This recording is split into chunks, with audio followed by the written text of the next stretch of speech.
कुमारी का गौरांग मुखमंडल आरक्त हो उठा। सहसा ही स्वेद कण पूरे मुखमंडल पर झिलमिला उठे। उन टपकते हुए स्वेद कणों को बड़े प्यार से श्यामा ने समेट लिया। कुमारी के मुख पर लटकते हुए केश गुच्छ जो उनकी सुंदरता में चार चांद लगा रहे थे। उड़ते हुए चंदन, अगरू और केसर की मदमाती गंध में किशोरी मदहोश थी। श्यामा थोड़ा और नज़दीक आए। मदहोश किशोरी के केश गुच्छ श्यामा को विकल बना रहे थे। उनके अधर बस अमृत चुराने ही वाले थे। चांद थोड़ा और चमक उठा। श्यामा खिलखिला उठे। उनकी मनोहर हंसी दूर तक फैलती चली गई। उन्होंने कुमारी को अपने बाहुपास में बांध लिया। होठों पर बंसी के टेर जिसमें डूबती उतराती कुमारी, कृष्णा का बाहुपास, यही तो चाहती थी कुमारी। श्यामा, मुझे संभालो अपने आप में, अधर गुनगुनाए। श्यामा की आंखों में लाल डोरे तैर गए। कुमारी ने भयभीत हिरनी की तरह उनकी तरफ कमलवत नेत्रों से देखा। अरे उठ बाबरी, दिन में ही स्वप्न देखती है क्या? व्यास जी तो कब के चले गए और तुम उन्हीं कृष्णा के सपनों में खोई हुई हो। कुमारी के झकझोरती उसकी सखी बोल उठी। व्यास जी तेरे कृष्णा को भी साथ ले गए? हंसती हुई सखी ने कहा। कुमारी ने अचकचाकर आंखें खोली। देखा, सचमुच व्यास जी चले गए हैं और सारा राजभवन खाली पड़ हो गया है। राज पंडाल में जितने भी लोग थे सभी चले गए हैं। केवल वही है जो आंख बंद किए हुए श्यामा के सपने में खोई हुई है। कुमारी के चेहरे पर लज्जा और सकपकाहट स्पष्ट दृष्टिगोचर था। सखियां चुटकी ले रही थीं और कृष्णा की उपस्थिति उन्हें अपने आसपास महसूस हो रही थी। उन्होंने मन ही मन सोचा, अभी तो थे, कहाँ चले गए? और अपनी विस्फारित आंखों से उन्होंने इधर उधर देखा। सखियों ने उनकी स्थिति का अनुमान लगाया और वे सभी चुहल करने लगी उनसे। अरे अब तो चलो, माता खोज रही हैं। 14-15 साल की किशोरी कुमारी की आंखों में श्यामा का चित्र बनता है, बिगड़ता है। नित्य राज्य पंडाल में आने वाले व्यास जी श्यामा के ऐसे वर्णन करते मानो कि वे अप्रियतम हो। सर्वगुण संपन्न, विचित्रताओं से भरे हुए, अनोखे, परमेश्वर, दूरदृष्टि वाले आत्माराम। सुनती ही तो आई है उनके विषय में। श्यामा अनिग्ध हो उठे हैं। क्या मुझे प्राप्त होंगे? किशोरी गुनगुनाई। सखियों ने सुना और हंस के बोली, क्या प्राप्त होंगे? तेरे कृष्णा, तेरे श्यामा। सारी कोशिश करेगी तभी तो मिलेंगे, नहीं तो यूं ही सपने में उन्हें देखती रह। कुमारी सकुचा गई। कुंतल केस राशि को जो आगे की तरफ आ गए थे उन्हें पीछे किया और उठ खड़ी हुई।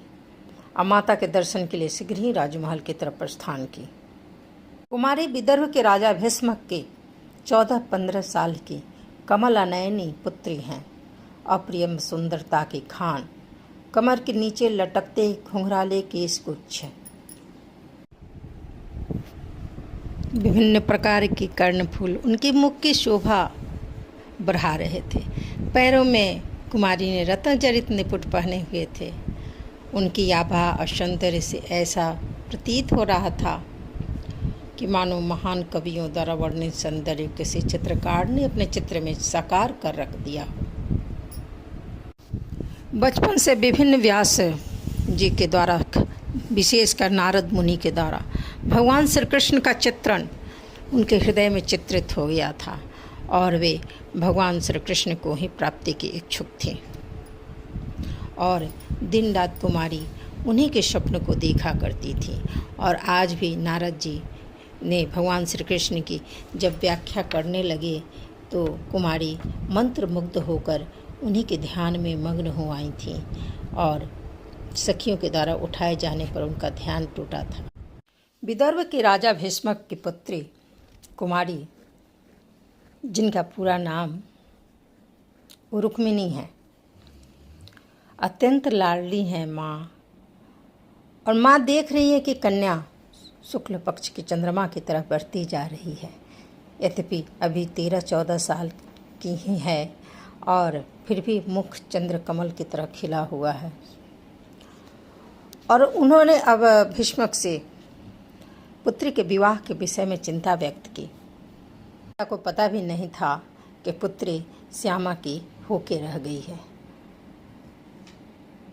जब कुमारी ने सुना कि माता विवाह के लिए चिंतनीय हैं, तो और भाई भी उनके 5 भाई भी उनके विवाह के लिए चिंतित हैं, तो ये दौड़ी दौड़ी अपनी भाभी के पास पहुंची। उन्होंने कहा कि मेरे हृदय में तो श्यामा बसे हुए हैं और किसी से मुझे विवाह करना ही नहीं है। भाभी बोली कि अब तो आपके भैया शिशुपाल से विवाह तय करने ही जा रहे हैं, किंतु पिताजी तो श्यामा से शादी करने के लिए इच्छुक थे। तो सच भी था। राजा भीष्मक के समस्त परिवार तथा संबंधियों ने निश्चय किया था कि रुक्मिणी का विवाह श्री कृष्णा से ही होना चाहिए, परंतु रुक्मिणी के बड़े भाई रुक्मी ने उन सबकी इच्छा का विपरीत विवाह शिशुपाल के साथ निश्चय कर दिया। और शिशुपाल श्री कृष्ण का कट्टर शत्रु है।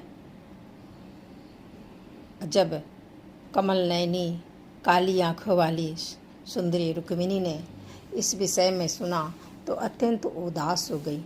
कमल नयना अपनी ननद को उदास देकर भावज बोली कि बैठे रहोगी तो कैसे श्यामा मिलेंगे, संदेश तो भेजो।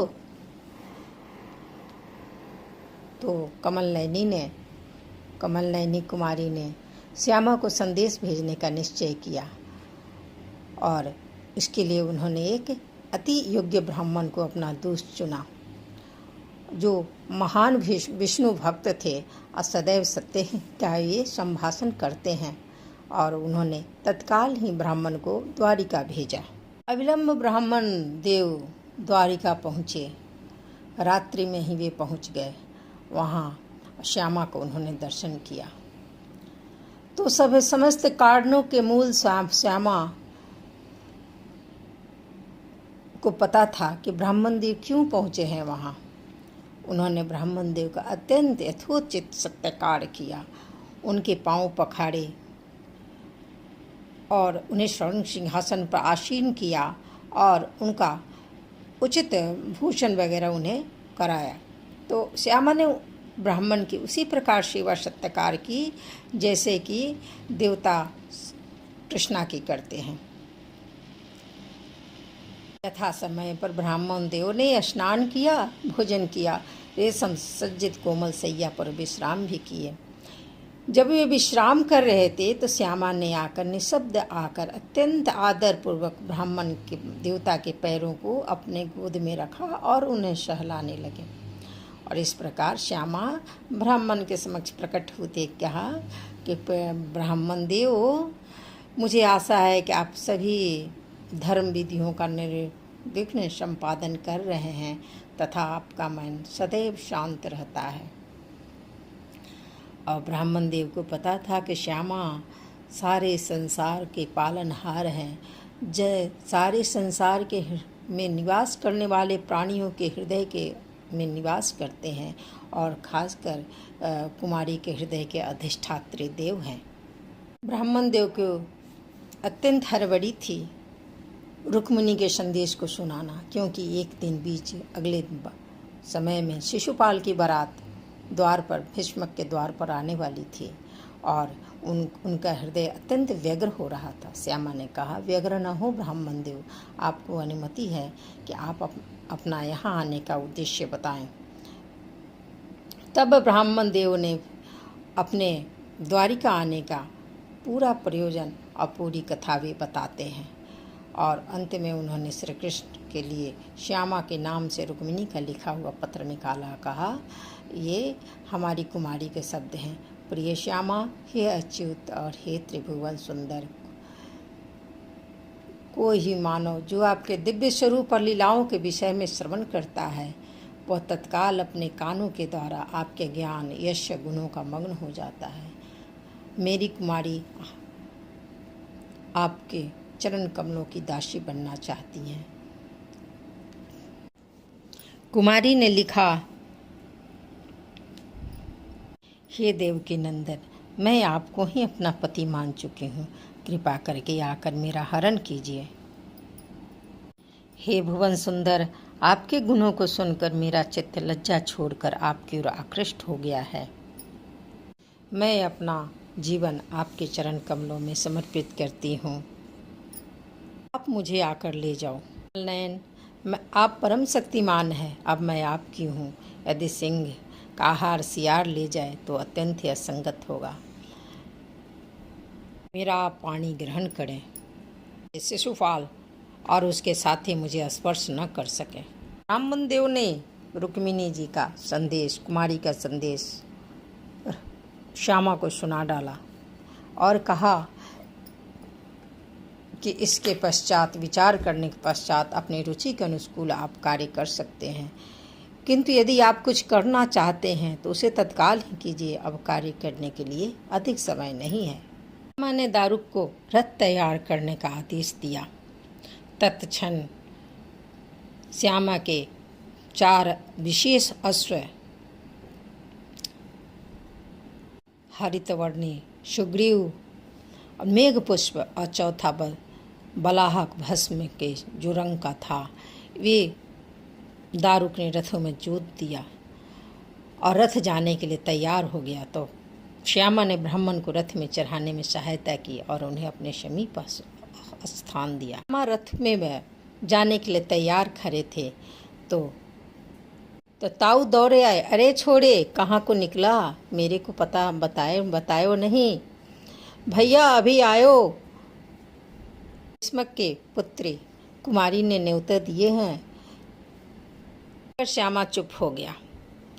अच्छा, तो तेने तो मुझे न बतायो, कहकर बड़े भाई ने परिहास किया। श्यामा का मुख खराब हो गया। ये प्रिय थे बलदाऊ, आगे बढ़ो, मैं पीछे से लेके चले मैं भी आयो। कर बलदाऊ ने श्यामा को आगे बढ़ने की इजाज़त दी। भैया को पैर को छूकर श्यामा रथ पे सवार हो गया। चतुर अश्वों से जुता हुआ रथ मन की गति से चल पड़ा। अत्यंत सुंदर हवा की गति से भी बातें करते हुए द्रुत गति से विदर्भ नगरी की तरफ ले चले।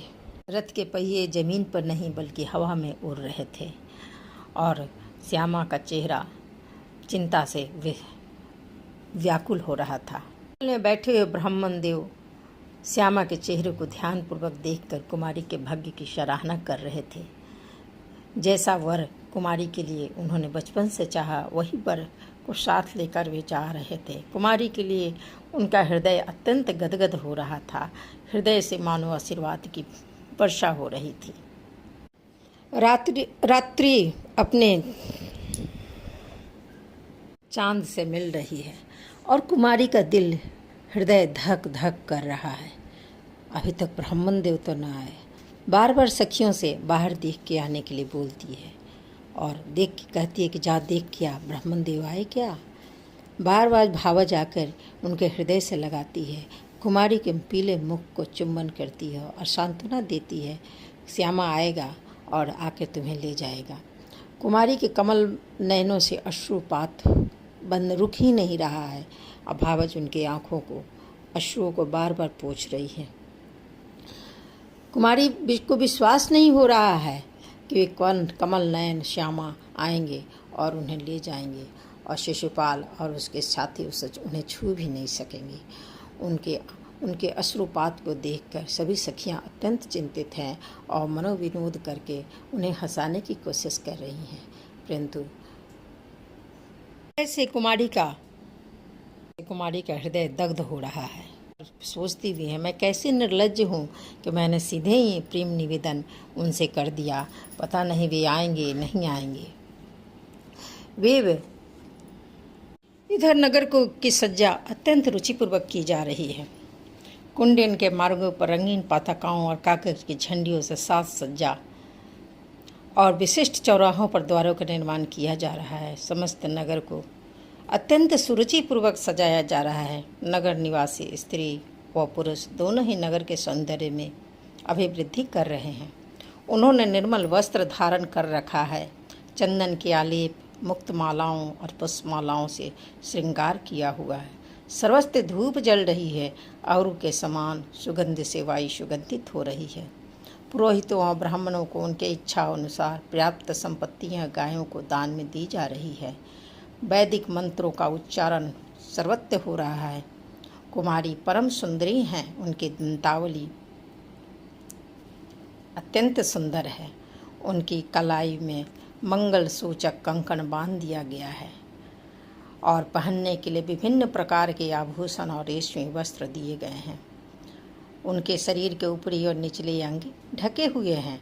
विद्वान पुरोहित उनकी रक्षा के लिए सामवेद, ऋग्वेद और यजुर्वेद के मंत्रों का गान कर रहे हैं।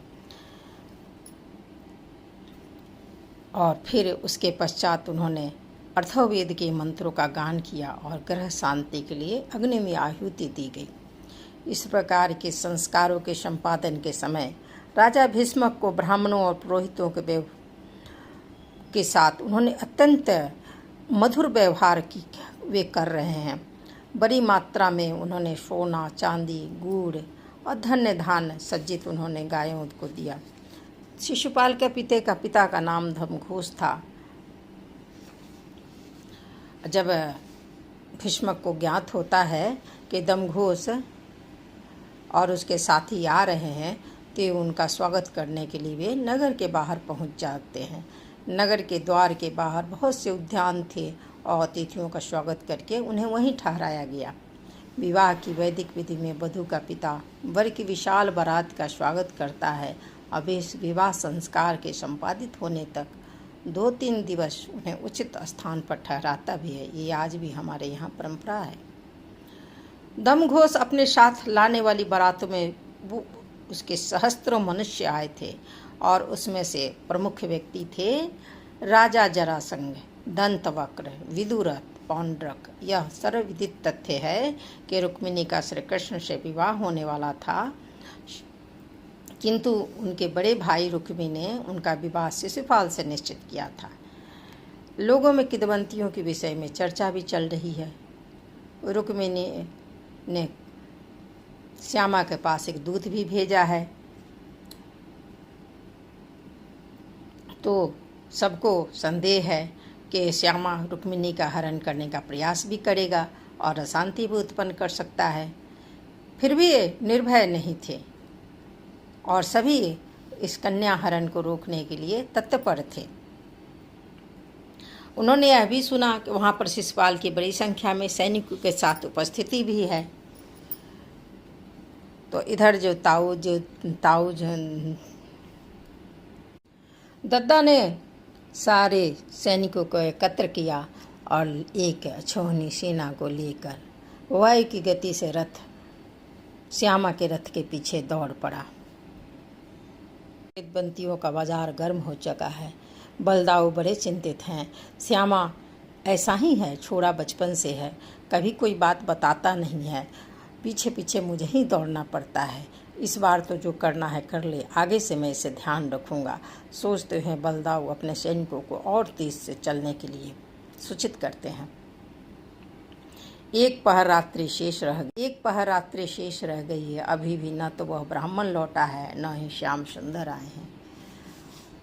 कुमारी सोचती है, मुझे तो कोई कारण समझ में नहीं आता। निराश होकर कुमारी सोचती है कि शायद किसी कारणवश श्यामा असंतुष्ट हों, उन्होंने प्रस्ताव मेरा अस्वीकार कर दिया हो और ब्राह्मण भी निराश हो गए होंगे, अतः ब्राह्मण देव भी नहीं लौटे। कुमारी अत्यंत भाव विह्वल हो रही हैं, साथ साथ सोच भी रही हैं कि शायद अब आ जाए। वे सोचती हैं कि शायद माता रानी हम पे प्रसन्न हो गई हैं। कुमारी हृदय में माता रानी का चिंतन पर्वतराज हिमालय की पुत्री गिरजा के रूप में कर रही हैं। हिमालय के पर्वत श्रृंखला अत्यधिक शीतल और कठोर है। कुमारी दुर्गा जी को अत्यंत शीतल और कठोर हृदय मान रही हैं। कृष्ण के श्यामा के दर्शन की उत्सुकता में कुमारी विभिन्न देवताओं के विषय में विचार किए जा रही हैं, क्योंकि कुछ भी हो वे अभी भी एक 14-15 साल की किशोरी ही तो हैं।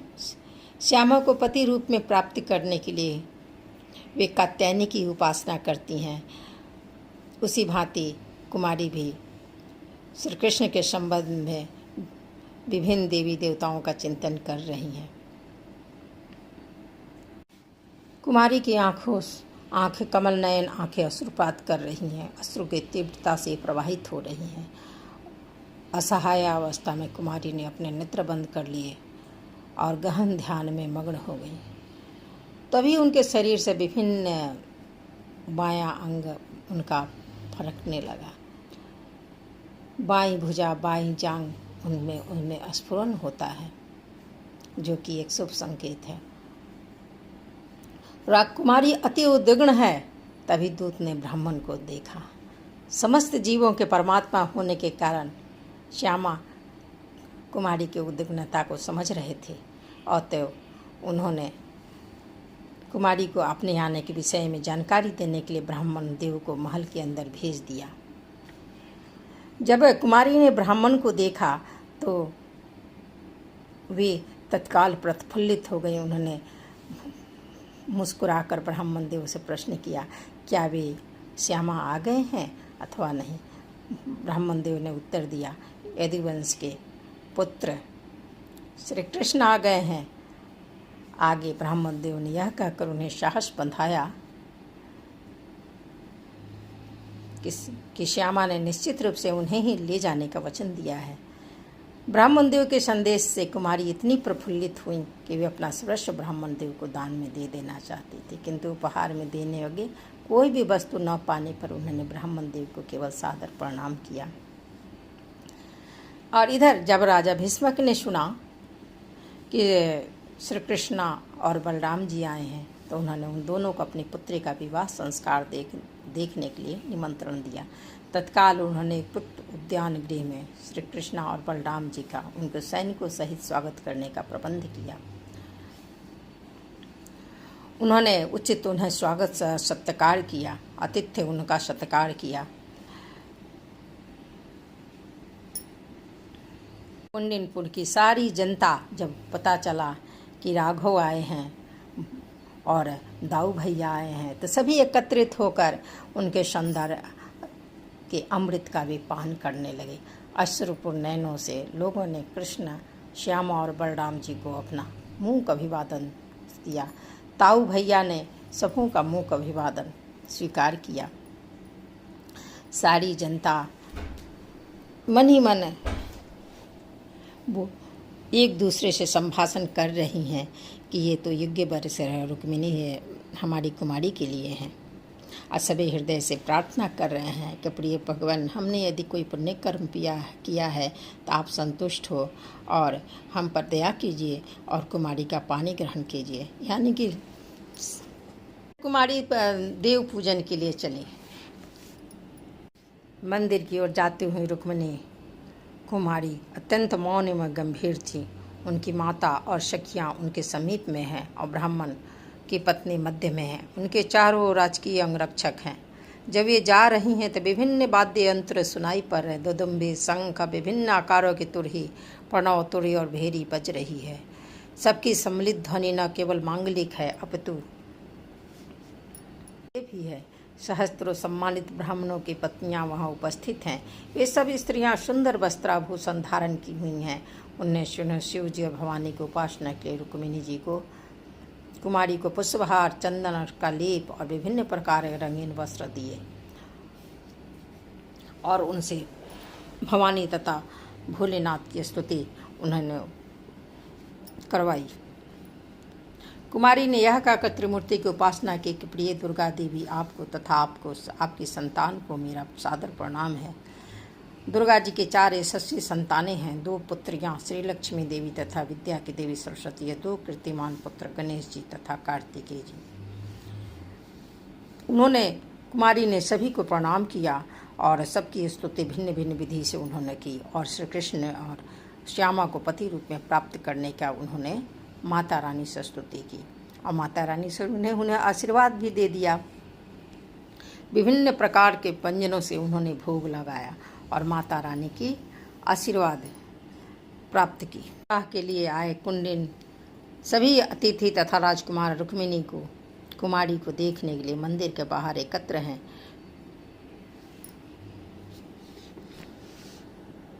जब कुमारी मंदिर के बाहर आई तो सभी राजकुमार उन्हें देखकर आश्चर्यचकित रह गए।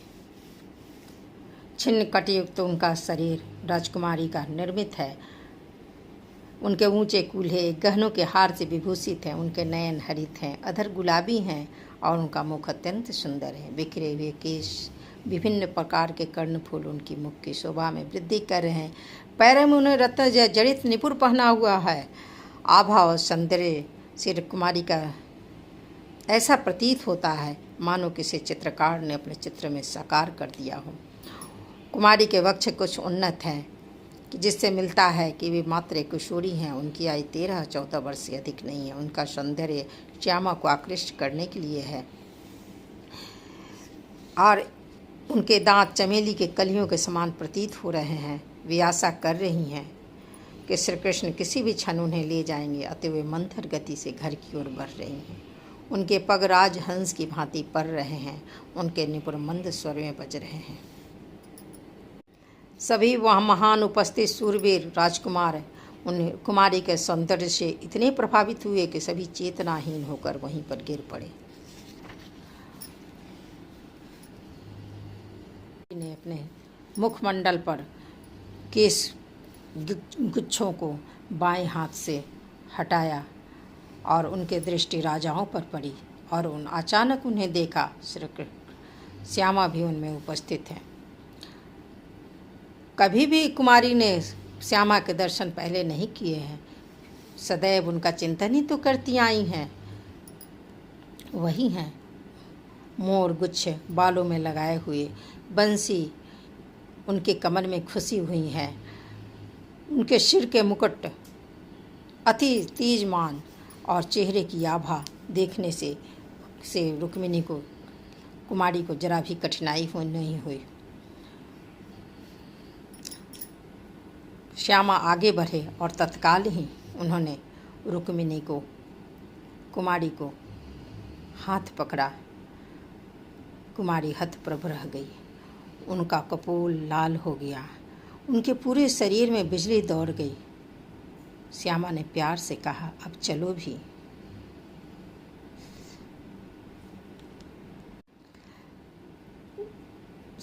कुमारी एक बार पीछे मुड़कर देखना चाहती थी। श्यामा ने कहा, पीछे न मुड़ो, आगे बढ़ो, जीवन आगे बढ़ने के लिए है। श्यामा ने उन्हें हाथ पकड़ के अपने रथ पर बैठा लिया।